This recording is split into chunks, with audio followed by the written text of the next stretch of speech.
So, hi, everybody. This is Hindi Stegman, and I'm your host for the We Win Within podcast. And again, you're in for an amazing treat. Today, we have Michele Schalin with us, and Michele is going to take us on her personal journey of where she started as a little girl and where she is today. So, take it away, Michele. Wow. Thank you. Thank you, Hindi, very much. I'm honored to be here. Um, well, like everybody, I got a story. um, I grew up in Chicago, in apartments most of the time. My parents only had a house for 2 years and then they divorced. We moved a lot. I don't really know why. My parents, I grew up with three brothers, one younger, two older, so I was a middle child and the only girl. And my mom kind of wore the pants in the family more. My dad was more, he did passive aggressive a bit, but mostly passive. Um, and they didn't know, they did the best they could. They both came from real hard childhoods. That as much as I know, there's very little I know about my family. It's like this big cloud of mystery because nobody talked about anything. But And you didn't ask either, Of right? course not. Oh no. I tried to ask a few times. I remember a few times I tried to speak up about some stuff and it was just, you know what I mean? So I caught, real quick not to talk about stuff. And they didn't know. My mom did somewhat, but, I mean, we just didn't have normal conversations that a parent would have with a child. Like no guidance, no talking about anything important. I mean, just kind of strange, like hardly any guidance about anything in life. Just, you're doing something wrong or right, but I mean, you know what I mean? Like no substantial conversations about anything. Even when they split, there was no family discussion. It was just like, How, okay, we're how splitting old up. were you at the time? 12. 12. Yeah. So anyway, we grew up as what they call latchkey kids in Chicago. We had very little supervision. My mom, unlike a lot of the other mothers that my friends' mothers, she worked all the time. She worked full time. At that stage, I mean, I grew up in I was born in 1963, so I was, 60s and 70s. A lot of mothers were still at home, you know what I mean? And so she worked a lot. My dad was always working. So we were on our own a lot. And I was a tomboy and I hung out with my two brothers. My older brother, 5 years older, really didn't really talk to me much, kind of like my dad, just really didn't have much of any kind of a relationship. And so my brother, 2 years older than me, and then my younger brother, 2 years younger, we hung out together a lot. And fortunately, my brother that was 2 years older than me had a lot of anger issues, so he could be violent sometimes, physically abusive sometimes with my brother and I and his friends. But he was real charming and fun also. But he also had a problem with kleptomania. He was a kleptomaniac, and he had to steal all the time.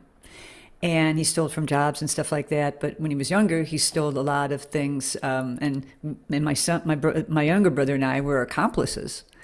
I mean, from the time I was like 8 to 12 years old, I was his accomplice as far as him stealing things, and it caused a crazy amount of anxiety in my life of trying to hide things and not get in trouble and stuff like that, and bikes, purses, breaking into schools for no reason at all, just because, when they were closed and stuff. It's just bizarre, just a bizarre kind of upbringing. Did it feel good, Michelle, though? No, no, it didn't feel good. It didn't feel powerful doing No, those things? maybe it was to him. For me, I was just always scared. I was always scared and anxious about getting caught and stuff like that. Yeah, so it was a lot of crazy incidents like that. And then when we moved yet again to another neighborhood, I said, I was at 12 years old, and I said, I'm not doing this anymore. I'm not doing any of this stuff with you anymore. And they teased me, about being a goody two shoes or something like that. And I stopped. And he continued on with jobs and stuff like that until one point He got caught a few times to where he had a sentence where he could go out, but he had to sleep in a jail cell every night for 6 months. And that finally seemed to be his wake up call. And he got his act together. So fast forward, it went on. My mom, when I was 19, was diagnosed with a brain tumor. She was 48 and I was 19. And she lasted about 8 years, a really long downfall. And she died when she was 56 and I was 27. I loved my mom dearly, but we had a very volatile relationship. And towards the end, her mind was affected quite a bit, where she just outright told me that she was jealous of me and would try to get attention away from. If I was talking to my brother at her house or something like that, she would like purposely interrupt to try to get the attention to her, you know, and she was emotionally abusive to me. I mean, I had a hard time being around her, and then I had a lot of guilt because she was dying. You know what I mean about that. So yeah, it was difficult. Were So you able, Michelle, were you able to make peace at all with her before she died? not before she died. No, No. no, Okay. it took me a long time. She did the best she could from what she came from, and she Sure. really was good in some areas where she really was. She was our cheerleader. She really was our. She was a bulldog for us. If we needed somebody to stick up for us or something like that, she was the lioness. Okay, and that was definitely an attribute I took on from her. My dad did not. My dad was a wallflower. He wouldn't stick up for us or for anything.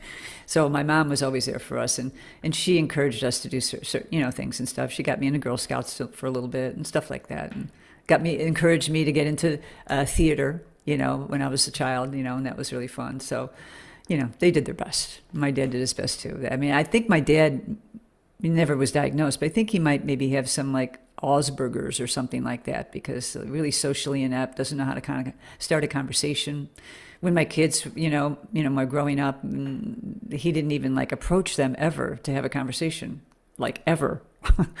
And I said to them when they were really young, I was like, Grandpa's shy. I think maybe if you reach out to him and you talk to him first, he would engage if someone reached out, but otherwise he wouldn't know. He just couldn't do it. Mm.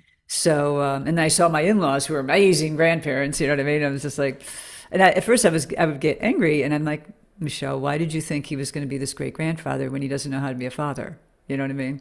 So yeah, so that led me, that whole dynamic led me to be attracted to men that were unavailable emotionally, which, caused a lot of pain and suffering in my life for sure. And when I was about 19 is when I left the house just to get out. I forgot, I back it up. So my parents divorced when I was 12. Okay.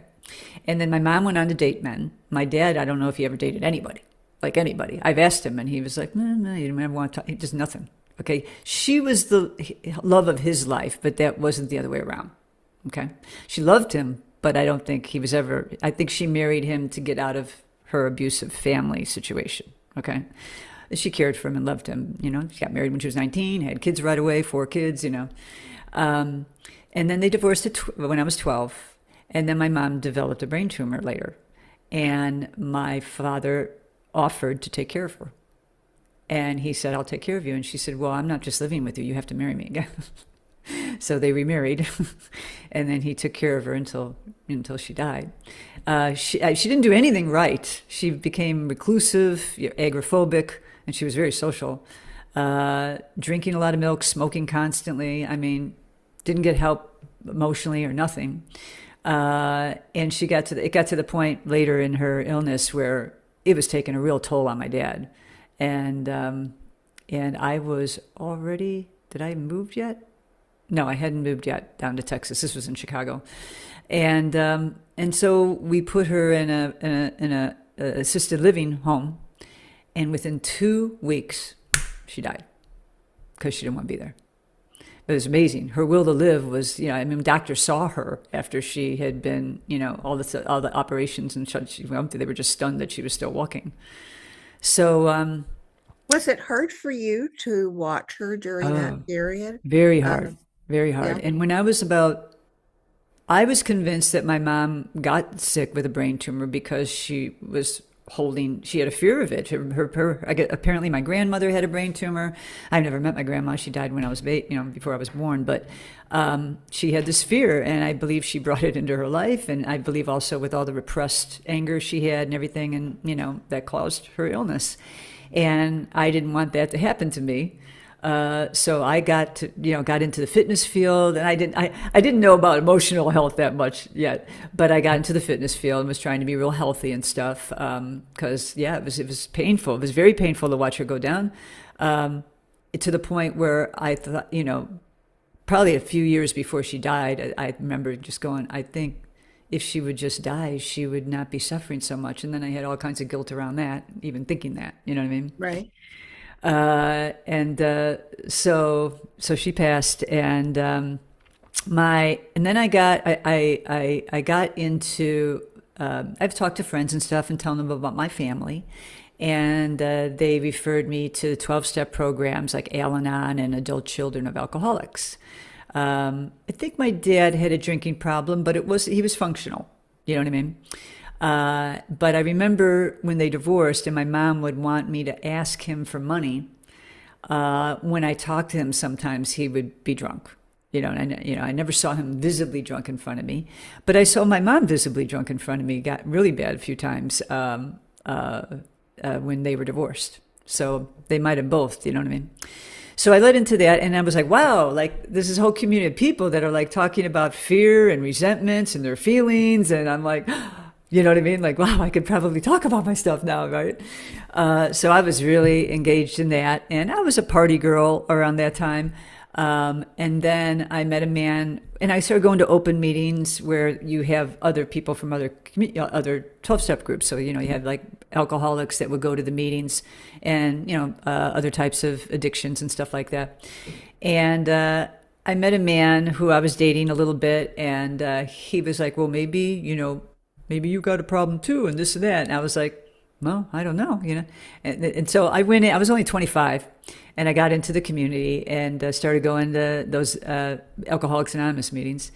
And I really related to everything that was being said, except for when they would talk about experiences they had where they couldn't stop drinking once they started drinking, and, all the things that happened to them as a result of this. And there were a couple times I had blackouts because I was a partier. I drank, but I didn't have a lot of the things that they were talking about. And I would be like, "Oh, okay, I'm getting too drunk. I need to stop drinking because I have to teach an aerobic class the next morning." Because I got into I got into being a trainer.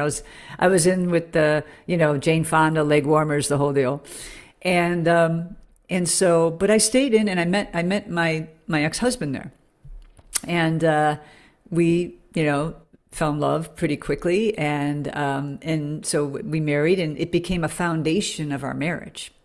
He was very, very, he knew that he had a problem, and he had been sober for 4.5 years when I met him, and so it became a foundation of my marriage. And I was very much involved in helping a lot of women with addictions and trauma and addiction and all that kind of stuff.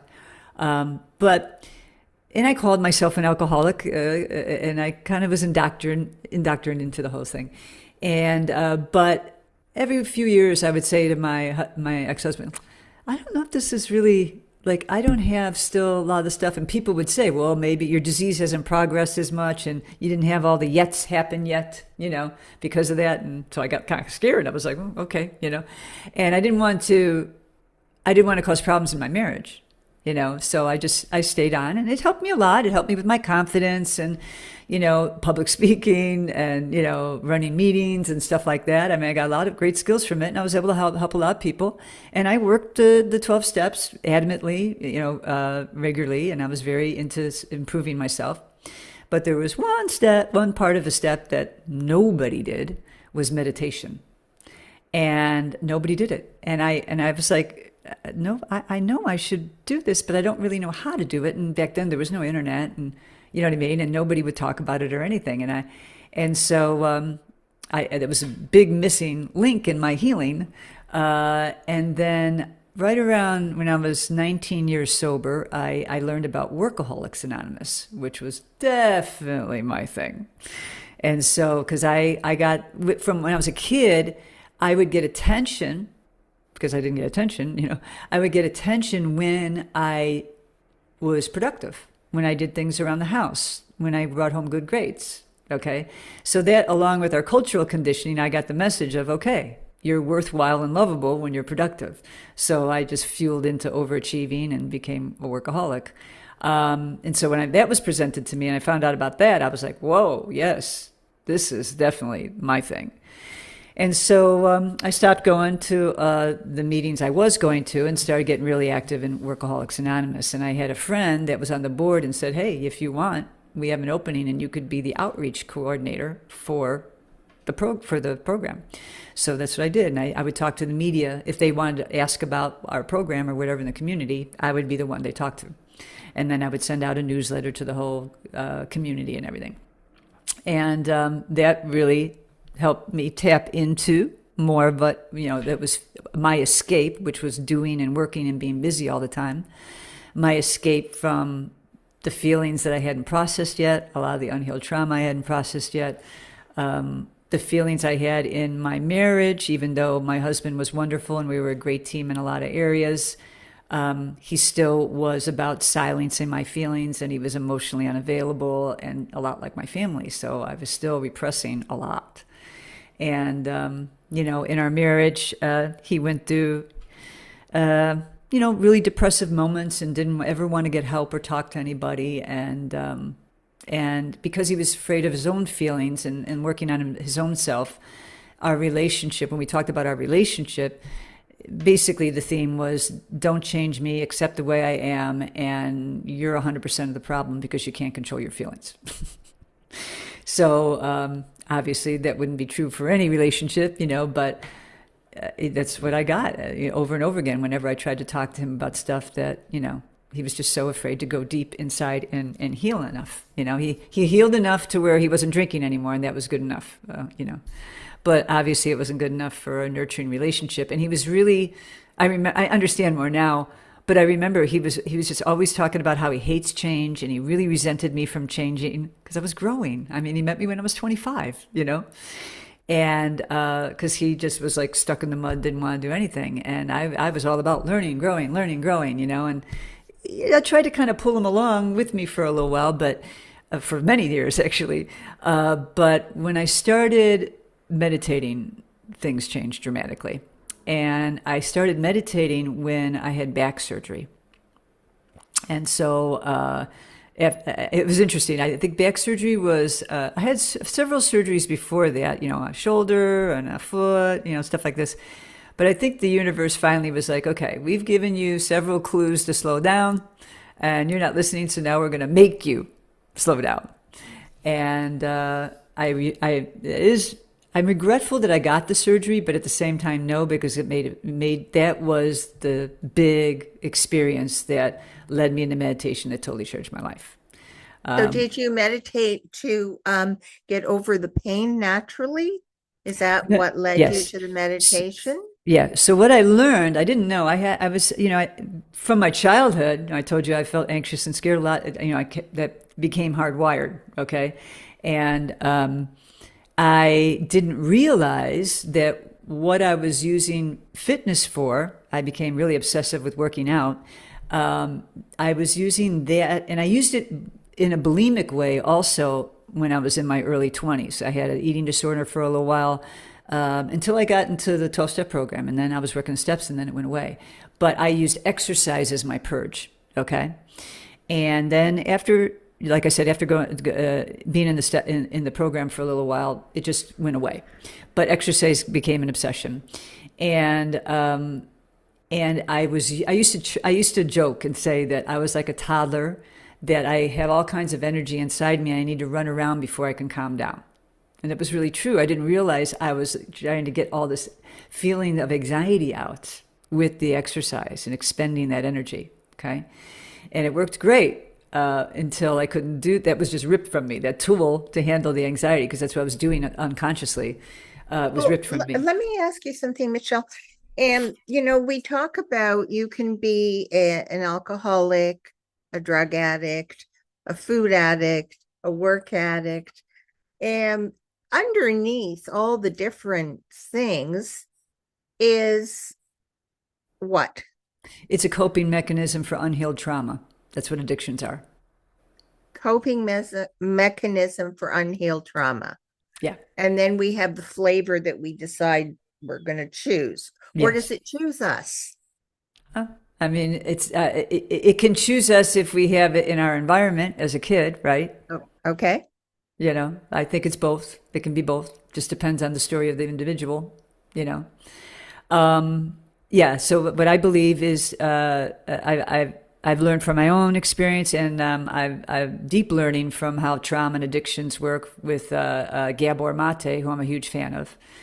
And you know, when I've heard him after I was already intuitively doing it on my own, and I was getting the healing from going inward and with meditation and breath work and plant medicine experiences, I was going very, very inward regularly, and a lot of this, you know, a lot of the emotions were coming up, and later when I got into learning about his work, and he would talk about things, I was like, exactly. That's exactly.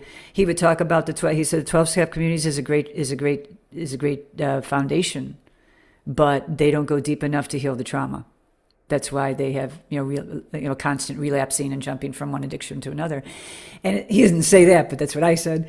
And as soon as he said that, I was like, absolutely. And then someone in the interview would ask him, well, what do you need to do to go deeper? He's like, you have to start meditating. And I was like, yep, that's what happened to me. So I got my deepest healing from meditation. So what happened was, after I had my back surgery, my neck and my back were very vulnerable and sensitive. And if I got into a conflict or I got stressed about something or I felt anxious, the cortisol and the adrenaline that came into my body would be very painful. You know how you get like a little tight in your neck or your stomach, when that Mm-hmm. happens? Well, for me, Mm-hmm. it hurts. Mm-hmm. And when it hurt like that, I was like, oh no, like I have to learn to control this. And that's what led me into meditation and yoga. So I went from workout queen for decades, like over 35 years, to not being able to do anything. And the universe was like, boom, you're going to be still and made to go inward. And so that's what I did. I got in a lot of meditation and yoga. And then I was, I rehabilitated myself and learned, got into swimming and, biking. I was always a big fan of. So I started, biking just for transport, and that kind of stuff. I ended right around this time, my ex-husband and I moved down to Key West. And we lived there for about 2 years. The kids were grown. They were starting their own lives. And so we went to Key West. We thought it'd be really fun to live on an island. And we actually eloped there. So it was really interesting as we started there and then we imploded there. So we were in a situation all of a sudden where I invited him into my company. I created this website services company in 2004. And I was running it by myself for 12 years. And then we moved down to Key West. I invited him into it. And that was really hard on our marriage. Our marriage was already troubled, trying to put a good face on it like we were all good, but, we weren't. And then all of a sudden we were close quarters, working together. We had no distractions. Before, he was gone a lot, okay? So we were so close, and I was going through a major spiritual awakening with going inward all the time. And then the way he spoke to me was just not acceptable anymore. You know what I mean? And I was like, you can't, I'm speaking to you just fine. He just would not see it. Even when we recorded the conversations with his permission, he still couldn't see it. And it was very obvious the way he was talking to me wasn't, just wasn't healthy, and it wasn't acceptable for me anymore because I was having a major shift. I mean, it wasn't acceptable for a long time, but I would look at the whole picture and I was afraid to be alone in the universe. I was very afraid to be alone because I was alone as a child. I felt alone as a child a lot. So with him, I felt safe in the universe, but I felt alone within my relationship with him, Well, I think, Michelle, so many women end up staying in a relationship because they're scared to be alone. Yep, absolutely. And even though they're not happy, No, better to be unhappy with and safe, somebody they can count safe. on, even if they really couldn't count on them, but it was another person, right? Yep. And so the sad reality is we want to change when we start shifting, we hope that the person we're living with will start to dance the new dance. Yeah. But But when they they don't don't, know the steps. yeah, but when they don't, if they can't go inward and grow, the only way he was going to change the way he was talking to me was to go inward and figure out why, what was going on with him. And he was just way too fearful to do that. And at first I was angry, but then I realized he didn't have the capacity. And that made me real sad because I loved him, you know. And he was so uh, freaked out about, you know, what I was talking about, emotions and stuff, that he was pressuring me to get medicated. And I went along with it for 2 days. I really didn't want to do it. And I went to a therapist. I got the, she said it's going to take about 2 weeks to kick in. And I reluctantly took it for 2 days. And I was starting to feel better from my practice, my yoga practice and meditation. I said, I'm not doing this. I'm not taking this anymore because I'm feeling better from this. And he got really angry at me because he wanted to go back to normal, you know, and push all my feelings down. Not because he was being mean, just because he was scared. He didn't know what to do. He just, you know. So yeah, it was a real hard time. It was a lot of real painful emotion, a lot of physical pain around that. I was having a lot of spasms in my back and stuff. And I contemplated, you know, taking my life. I was just like, there's no way I can live like this with this kind of physical and emotional pain. There's absolutely no way I can live like this. And then I thought about staying with him because I was still afraid to be alone. I thought about staying with him because he was a caretaker. He loved that role. He loved the role. He was actually trying. I think he was trying to, you know, show value to me that he could take care of me with my back. You know, so I would stay with him, and he would kind of go over the top on it, like ridiculously so. If I dropped something, he'd be like, "Oh," he'd like run to get it. I'm like, so, you know, it was like over the top. And I think that was in the back of his mind because he was afraid I was going to leave. And then that if he was, you know, and I thought about it. I thought about it. I'm like, okay, you'll be safer with him, but you'll be so miserable. And then I'm like, I'm not making the same mistake my mom made, you know. How old were you at that point? I was about 52. 52. Yeah. And it rung in my head because I remember after my mom had married my dad again, she talked to me and she's like complaining about him and this and that. And I was like, Mom, you married the same guy. What'd you think was going to happen? But, you know, she was scared and he was going to take care of her, you know. And I thought about it and I was like, no, I'm not going to do that. Because I thought, I had thought, because the way I was feeling, I thought that maybe I was going to be handicapped. I was quite scared. And I thought, no, you can do this. You can do this. You just got to keep on healing and training and you know, moderately and taking care of yourself. So, and I wasn't going to live like that. I was like, no. So we separated, and I moved to Spain because I had lived there. I'd gone over there a few times actually the Workaholics Anonymous gave me the opportunity to go to Europe a couple of times and meet other people in the community and meet another group in Germany that was translating all our material. And I really fell in love with Europe. And I've been trying to learn Spanish for a while. And so I thought, okay, I visited Spain and I'm gonna go back there. And it's safe there and so I went alone with beginner level of Spanish. And I thought, okay, this could be hard, but I could do this. I do these things, you know, this could be hard. And then I go, whoa, this is way harder than I thought it was going to be, which it was. And it was one of the hardest things I ever did, but definitely one of the most transformative experiences I've ever had. And then I realized I had inklings a little bit while I was there, but really understood when I came back and did more healing and wrote and was writing my book about what I was going through in the healing and everything, and tapped into Gabor Mate's documentary, The Wisdom of Trauma, that I was reliving my childhood trauma out in Spain. I was alone. I got connected and spent a lot of time with this one man who was very unavailable emotionally, like my dad. He was worse than my ex-husband. He was like my dad.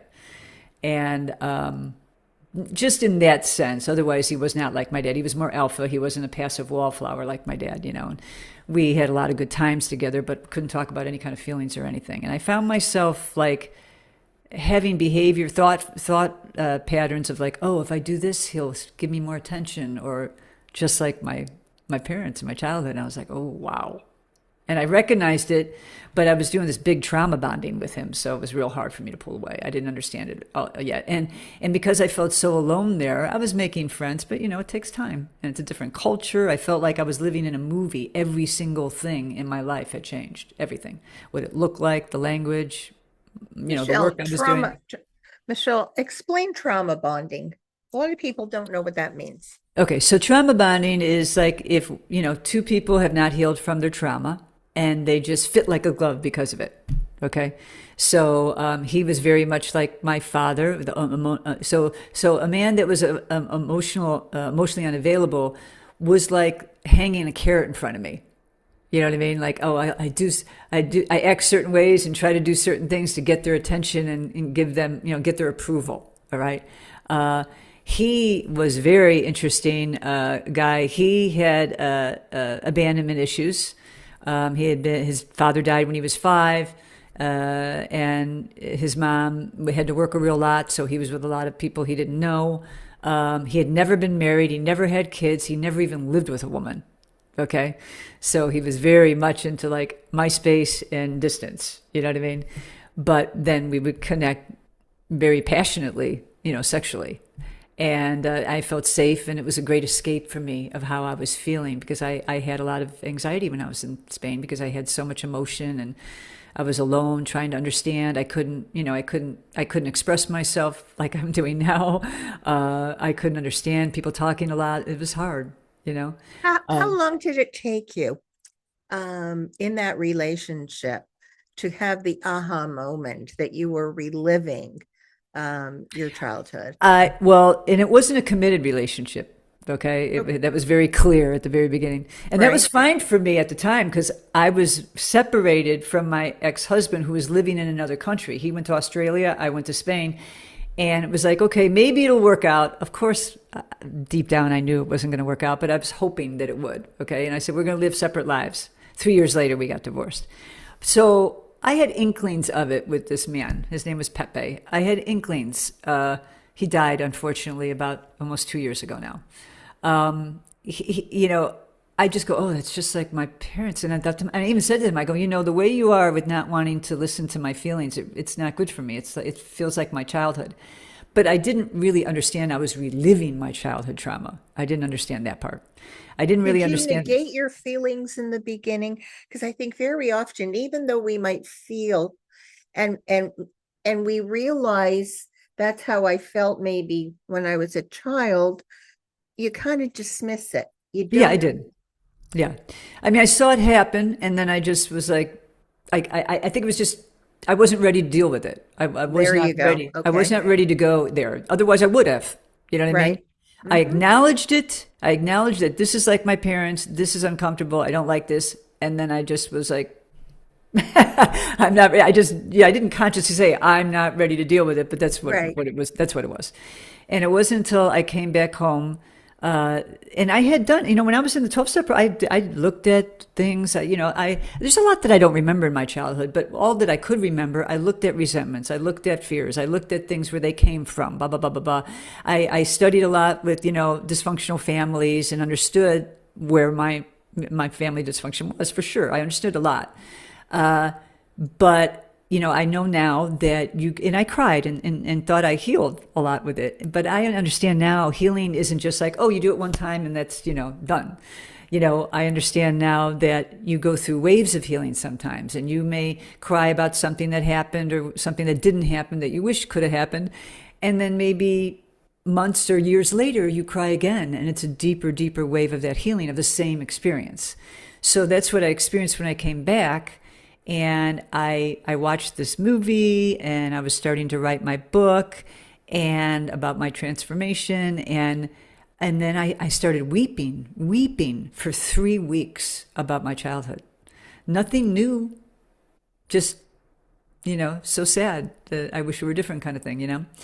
And then I got a massage from a woman. And then after I left her, I went to a coffee shop and I was just like writing I always have pen and paper with me to write out thoughts and stuff. And I just started just randomly writing a list of all the things, how I felt as a child. Just boom, boom, boom, boom, boom. And then I stopped and looked at the list and I was like, I felt like someone hit me in the chest. I was like, I talk about it in my book. I'm like, that's everything I felt in Spain. And that's when I knew. That moment is like, wow, I was reliving this out to be able to heal. Right. Apparently, I thought I was going to Spain to, improve my Spanish and have an adventure. And I think the universe was like, yeah, we're going to put you here. So you'll finally deal with your stuff. And that's what happened. And so it came very apparent to me. And that was the last time I've cried or gotten real sad about my childhood, was that deep weeping. We hear this, I gave myself permission, or I let myself cry. I don't ever say that anymore. Because crying is a great healing. It releases energy. It's a great purge. It's there for a reason. And, when I feel an urge to cry, whether it be happy, joyous, which happens to me a lot, or sad, I go right into it. I don't try to resist it at all. I mean, I may be in public and maybe not be able to do it there, but what I'll do if that happens, so I don't repress feelings, because that can cause it causes illness and it causes a feeling of anxiety and all kinds of stuff. And I'll say, okay, I can't deal with this right now, but I'm gonna check out this later. Later, when I'm alone and I'm safe, I'll pull it up again. Okay, what was that about? Okay, what was that So about? what do you suggest to someone that doesn't have the tools in their toolbox yet? And the emotions start bubbling up, right? Mm-hmm. But they suppress it because Mm-hmm. they don't want to feel. Mm-hmm. And they really never allow that explosion Mm-hmm. to happen. So it's always sadness, some Mm-hmm. tears. I feel sad. Maybe I'm depressed and I'm on the verge of. Is there anything you can suggest to help them to sort of allow themselves to cry? Yes. And let me say before I make my suggestion that Okay. it gets pretty complicated in our culture because, we're encouraged to medicate normal. Yes. We have normal feelings coming up, sadness from someone dying, sadness from having a divorce, sad, whatever, or, angry, whatever, we have the normal emotions that need to be processed. And we're so into the quick fix that our friends and family around us will encourage us to get medicated to handle it instead of just learning how to lean in and deal with our emotions. There, and a lot like what happened with my ex-husband. He was afraid of the emotion that I had, and a lot of people are uncomfortable and afraid of emotion. Certainly my family was like that, my parents. So the biggest thing, the biggest suggestion, it's not really a suggestion, it takes time there's things that you need to do to help get you there, there's nothing to be afraid of. Your emotions aren't going to kill you, you know? When I talk about going inward and maybe having plant medicine experiences or something like that, people are like, oh, that makes me really scared. Why? Why does this scare you? You're afraid of your own mind? Isn't that crazy? You're afraid of what's inside here because because it's uncomfortable. You've been taught that it needs to be pushed down and no one's taught you how to deal with it. It's scary because it's so uncomfortable, but I don't know what to do with this. You know what I mean? And I just want it to stop right away because I'm so conditioned to have immediate gratification and that I should feel okay all the time. Well, That life is I supposed to be happy and perfect all the time. You know what I mean? do believe that there are some people that are scared that they're holding on to so much anger from their childhood, repressed anger and trauma. And the anger might especially be about, they hate at this moment, I hate my mother, like I wish I could have killed her when I was a kid, or that kind of thing. So it's really deep. And they're scared that if they allow themselves to feel it, they may never come back. Yeah, yeah, I know. I know. And it's just a misconception, you know? I mean, for So most it's a people, I mean, matter of there's a of course, safe. yeah, I mean, there's, of course, certain, mental illnesses where, Yes, of right. course. But for most people, you can feel those feelings and let them out with somebody to help you, uh, and in a safe container, learning how to process your emotions by using really good guided meditations helped me tremendously. I've done a tremendous amount of healing with guided meditation. I've been using an app called Insight Timer for 8 years. There's a lot of talent on that app. And just going inward and connecting, doing a lot of inner child healing, a lot of that, a lot of cultivating self love, a lot of forgiveness. All of this stuff will help you lean into the uncomfortable feelings. It's who you are. You know what I mean? When we talk, I don't even say, you'll never hear me say bad or negative feelings. I'll say challenging. Okay. Yes, it's challenging. The human experience is challenging. All right. And when we have this fantasy version, idea of that life is supposed to be good and we're supposed to feel good all the time and it's supposed to be fair all the time and that we'll never have problems, which are just challenges to make us grow. You know what I mean? I mean, when you have this fantasy that we've been fed, okay, then you have a real unrealistic expectation of life and you feel resentful when things happen to you because things aren't being fair. Okay. And then you just exasperate what the challenge already. You're starting to feel some suffering around the challenge you experience. Now you just told yourself it shouldn't happen and you shouldn't feel this way and this isn't fair. Now you've exasperated it. Okay. So our mind makes it even worse for us. But when you say, what I believe is if you say bad or negative feelings and you're labeling parts of yourself that are bad and negative. Okay. And it's really, truly hard, nearly impossible, I would say, to really embrace yourself and really cultivate really deep self-love, which I believe is absolutely the key to healing in a very big way and being being happy in your life. If you're calling parts of yourself negative and bad, right?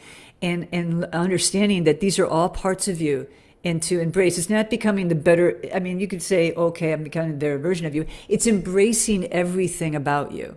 You know what I mean? And I've gone through stages of beliefs and how I would do this. Like years ago, it was like, first don't feel, all right? Then, okay, feel the feeling, but I would tolerate it.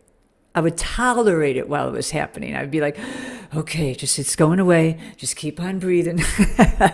And then I graduated to, okay, let's lean into this. Come on, baby, tell me what's going on with you. Okay, you're sad. Give me a hug. Tell me more. You know what I mean? And talk to myself and really lean into it instead of just tolerating my little girl trying to tell me, hey, I'm hurting here. You know what I mean? If you visualize it as a child, would you tolerate a child telling you how it's hurting so badly, or would you embrace it and try to help it feel better? You know what I mean? And we can do that healing within ourselves. Okay. And I think when you understand, and I talk to people, I thought, what is it going to do? It's not going to hurt you. All it is energy. It's just energy moving through your body. It's okay. All you got to let it roll through. Stop resisting it. You know, what you resist, persist, whether it be life, whether it be feelings, you know, whatever. Stop resisting it. One of my favorite quotes from Eckhart Tolle is, don't resist what is. Okay. If there's an experience, like if you're feeling something, that's an experience, right? Your body's trying to talk to you. That's your body's language, feelings, okay? We're so busy listening up here. A lot of this stuff is wrong, and our body's right all the time, right? And so we're so busy resisting things, whether things in an experience or a person that we can't change. If we're busy resisting it all the time, we cause that stress, right? Our stress is our perception of what's happening. And that's, our crazy thinking can do that, right? But the feelings we have, someone dies, we grieve. It takes a while. Medicating that is just making it worse. It's pushing it down, and you're not able to fully move that energy and through your body and come to terms with it and be okay. That's a human experience. It's going to be a part of one of my challenges in this life, in every life, right? Michelle, don't you think that it's important, though, the word practice, Yes. whether it's let's practice yoga or let's practice whatever it is, in order to be able to be more in tune with our emotions and what to do when I start feeling something bubbling up. It's not something you can do once in 6 months. No. I mean, you really, I say I have to be a warrior for myself daily. Absolutely. daily. and, Absolutely. and look at Absolutely. what's going on. And in those Daily. days when the yuck comes on for whatever Just reason, like because brushing your teeth. You know what I that's mean? it. You got to do it all the time. I wake up with a negative mindset sometimes about, oh, what I got to do today. And I get to, no, we're not going there. We're turning this around. We're not going to live like this. You are not a person that lives like that. You are a person that feels peaceful, grateful, and joyous today. Okay. And I'll start listening to things that I record, right away. That I record myself or I listen to other things, whatever. Get me on the right mindset immediately. Like I catch it daily, all the time. If I have something that bubbles up, if I'm in a place where I can stop, and go, okay, what's going on?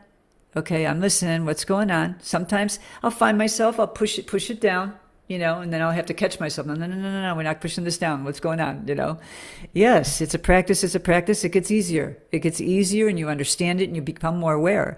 The more you meditate, which is brain training, you start to be more aware and you can have that mindfulness practice gets easier and easier and easier. And as you practice it more and more, your emotional intelligence increases, and then you'll be able to handle life even better and more, and your life improves because you're practicing. It's mental training, just like I use the analogy of physical fitness all the time. It's just like that.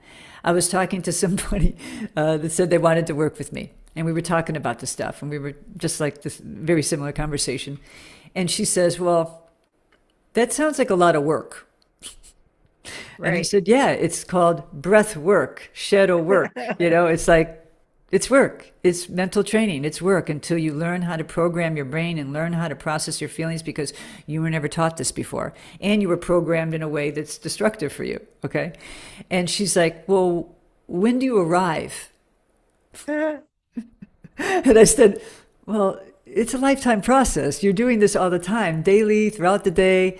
It's not about, I heard people say, well, when do you live your life? This is helping you live your life better. Having this awareness, And then she's like, well, do you arrive like when you're dead? I go, I guess, yeah, that's when you arrive. That's when you arrive, when you're dead.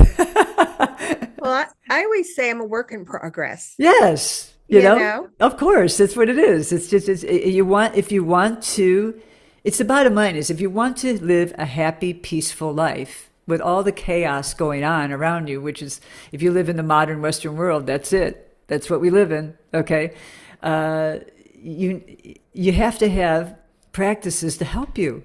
You can't, it's just totally unrealistic for you to expect to be calm and happy and peaceful and not feel stressed amongst all the stuff that's going around and how we live, Right. and how we engage with the technology and everything, which is a whole nother conversation and very, very, very stressful and hard on our brains. Our brains are not meant for this. So, there's a lot of suffering, emotionally, mentally, spiritually, physically, all around, our use with technology if we don't use it healthy, which a lot of people don't.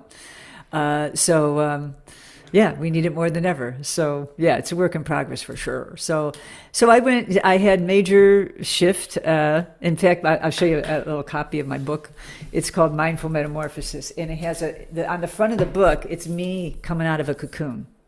Ah, Okay. nice. And these wings, I actually took a picture of a butterfly, that exact wing, okay, in flight, and the graphic designer emulated it perfect. And this is actually my profile. And I told my friends after the quarantine, because we were locked down for 7 weeks. I couldn't go out of my apartment for 7 weeks, only to the grocery store a block and a half away. No balcony, no yard, no nothing. Wow. And yeah, and I put myself in a bubble and just, learned all the stuff, inspirational, motivational, spiritual. I was, doing all kinds of practices and everything and I had an amazing shift. And I told my friends, I felt like I came out of a cocoon. And so I knew right away what was going to be on the front of my book. Now So, tell me the name again. Mindful Metamorphosis, a compassionate guide to inner transformation. So at the very beginning, I talk about my journey and, a short Reader's Digest version. And then the rest of it is just sharing a lot of the things I share with my clients in retreats and my corporate wellness programs and, meditation, all these holistic practices, cognitive behavior therapy techniques, meditation, breath work, all kinds of help you with the stuff we're talking about to get more control of your mind, to learn how to, when a negative thought comes in, to nab it right away and go, we don't have to think that way. Reframe it, put distance between it so you're not identifying with it.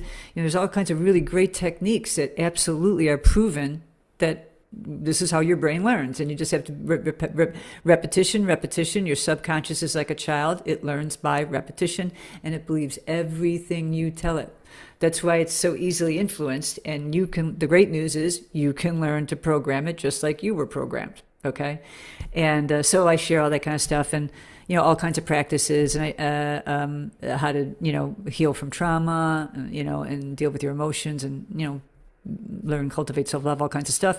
And I share all kinds of resources of people that I learned from, books and documentaries and TED Talks and everything that I learned so much from, and so it's a lot of practical use as well to help them on their journey. Is it available on Amazon? It is available on Amazon. It's in English and in Spanish, and it's also available in Audible, Spotify, and other platforms with my voice. Oh, great. In English, yeah. So yeah. So now I'm in a place where I moved back. I really enjoyed living in Europe quite a bit, even though I said about how hard it was. Right. I enjoyed a lot of the lifestyle. I enjoyed a lot of the parts of the diversity of all the different people. I loved it. I really loved it. I came back to the U.S. to salvage my website services company because my ex-husband did not do a good job in managing it. And now it's my company again only, and to heal with my children. Because even though my ex-husband's a good man, he is a little oblivious about how he talks and is inappropriate sometimes, and made it out to be I was the bad guy, and it hurt my relationship with my children. So I knew that if I came back, I would have a better chance in healing that. And so with my daughter, it's really moving along a lot. Recently with my son, it seems that there's some really hopeful opening here, and so I'm really glad I did that. However, I do miss it quite a bit. So now, I have, it's really, I want to share interesting what happened to me. We have neuron connections in our brains, and, we have maybe some thought patterns and behavior patterns we'd like to change. They're not good for us. They're not healthy for us. And they're hard because they're strong. They're hardwired in there. But as you create new thought patterns and new behavior patterns, and you keep on working on those, you create new neuron connections, and those get stronger, and then the other ones get weaker. Okay. But the old one's kind of still hanging out there sometimes, and then sometimes we kind of go back there, and then we go, okay, that's old behavior. We don't need to do that. It's really important to give yourself a lot of grace. And that's why I love teaching the science around it, so people understand and they don't beat themselves up. Oh, I should know better, blah, blah, blah, blah, blah. Relax. You're gonna go, the incline to growth it's not like this. It's a dance, And so what happened with me, and I knew this, and I was, sharing this with people and helping them. And when I wrote my book, I had to take on a lot of extra work to be able to afford the self-publishing, because I really wanted to self-publish. And so I took on a job, Progressive Insurance call center, on top of running my two businesses. Okay. And writing the book all at the same time. It was insane, absolutely insane schedule, over 80 hours a week working. And first 6 weeks I was crying every night. I was so burnt out. And I'm writing this book about mindfulness and, so. And being no longer a workaholic. Yeah. So I'm like, I had to go back into that behavior after I found a really great balance, with all my practices. And I had the imposter syndrome going on, and everything. And I was like, okay, we can do this I gave myself 6 months. 6 months we can do this. It was one of the biggest mindfulness challenges I had to get through that. And to be more peaceful, I was, meditating and grounding outside and doing yoga on my lunch. And then I would eat at my desk just so I could have that, break in between. And oh my God, it was so challenging. I was marking off on the calendar every day. Okay, one more day, And then in my mind, I thought, okay, when I'm done, I get this done, I'll go back to the nice, healthy balance I had obtained. Okay, that took me a while to get there, right? It wasn't like that. It was not like that. It wasn't like I could We're just. back on the treadmill again, That's huh? right. I thought I'd just flick a switch and I go back to how I was. And I was like, so because, thank goodness, because I had the knowledge, I understood the science. When I was acting compulsively, do again, I was like, I see what this is. I woke up some neuron connections here, and okay, this is going to take a little bit to get back to normal. And I didn't. There was no beating myself up or anything. It was just total understanding and going, okay, I understand what I have to do this now. And so I slowly just kept on catching myself and giving myself a lot of care and, taking care of myself more and more and more and got back on track to a healthy place. I still, will sometimes have a tendency and I have to, when I'm moving fast and I have to go, honey, what are you moving fast for? You're not in a race. Take your time. Slow down. Let's take a break. And I'll you sit up and then I start to, it's 7 o'clock. We're not working anymore. Get off that screen. You're done, And so I have to coach myself on a regular basis. Yeah. And I was learning, actually, I was listening to one of the people I like to listen to, Andrew Huberman. And I was listening to a talk the other day. It was really interesting because a lot of the stuff, a lot of my work that I did on myself, my practices and what I share in my corporate wellness programs or in my private coaching or my retreats or anything was naturally cognitive behavior therapy. And I didn't even know. I never had someone take me through that. I Right. just studied how the brain worked and how you could reprogram your brain and reframe it and have a new way of talking and all that. You know what I mean? And that's so I just naturally did it. And one of the things I naturally did, because I was on my own, I don't really have much experience with talk therapy as a patient. 6 months total my whole life. Okay. And it wasn't like I didn't want someone to know or talk to. I didn't find somebody I connected with. And I knew I had to have someone that thought in a special way to go deep and all the stuff I'm talking about, not just chat, and here's some medication. And so I just started naturally coaching myself because I was on my own. I was in Spain when I really started going deep into this. And I remember it was about maybe 4 or 5 years ago. I created this. I'm a real big fan of recording and creating things on my phone and then listening to them. Gratitude lists, affirmations, mantras, all kinds of stuff to get my mind back on track. And I created this pep talk. And it was just this talk that I was just walking down the street and I was feeling anxious about things to do and my to-do list. That's my biggest challenge. And that I have to still go on, it's okay, And I just gave myself this great pep talk while I was walking down the street. You don't have to worry about anything. Everything gets done, honey. Look at this, look at this. I gave myself all these different examples. You rock it. You do this all the time. You never have to worry about this stuff. You're always taken care of, in a really beautiful, loving way, right? And I was just listening to a talk, and I listen to it still, on a daily basis. And when you hear yourself talking to you like that, I use other people affirmations too, but when you hear yourself, it's very powerful into your subconscious. I mean, the first time I heard it, I was like, my brain was like, "Oh, that's me." You know what I mean? I mean, I've heard myself talk before, but not heard myself talk to myself that way. You know what I mean? And so, because I've recorded and spoke, so I've heard myself talk. So the other day, just a few days ago, I was listening to a talk with Andrew Huberman, and he was talking about that they know now that different things resonate with different people. All right, it's not a template for everybody. You got to figure out what resonates with you the best that works. And one thing that really resonates with people a lot is when you're listening to you talk to yourself like another person's talking to you. So you can have the I am affirmations, they say are very powerful, but for some people that doesn't resonate as much, okay?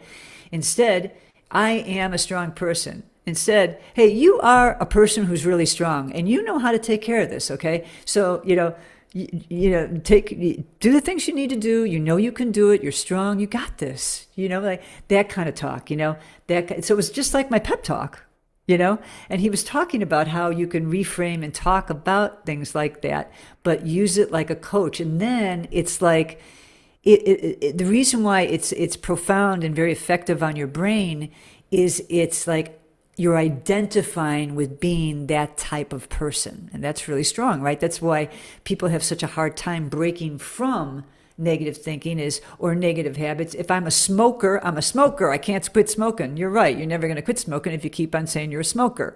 Or you have people say, I'm a nervous person. I'm an anxious person. I have ADHD, so I can't do that. Okay. Oh, try to meditation. I have ADHD. Okay. You got ADHD. What does that mean?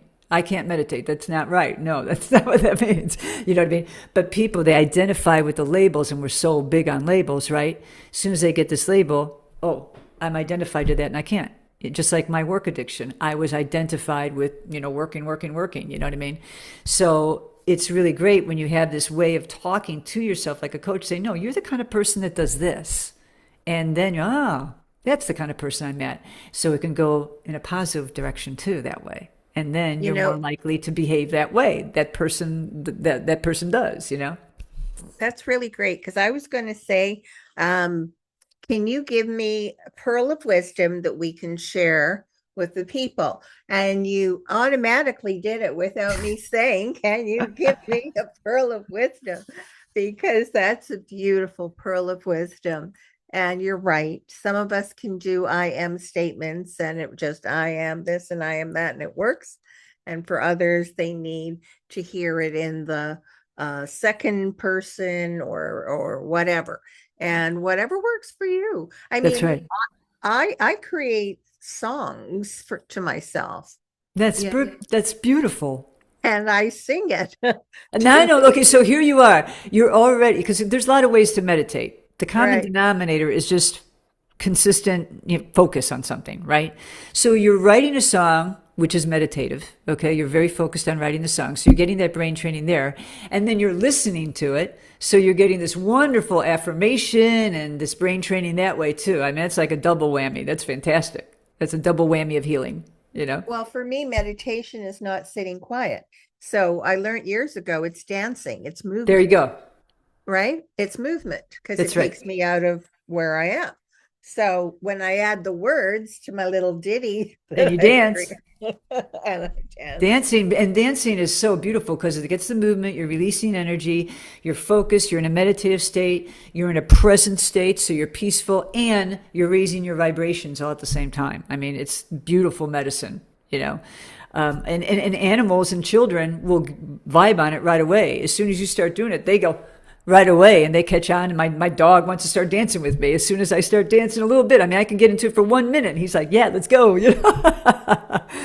So yeah, I mean, that's another pearl of wisdom I'll give is find something that resonates with you. If you don't, Right. anything, just like working out, if you hate going to the gym, go swimming, go dancing, hiking, whatever works for you that you're going to stick with and have a part of your lifestyle.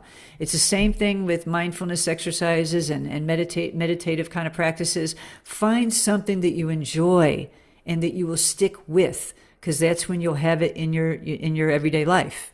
And, you're going to be more peaceful and happy with that in your life. Thank you so much, Michelle. And it's been amazing, amazing, amazing. Oh, And thank you. I'm looking forward to getting your book. Oh, well, I thank you. really would love to read that, and I'm sure it'll make a difference in the lives of whoever picks it up. So thank you again, Michelle. It's Thank you been so much for great. having me on. Thank you.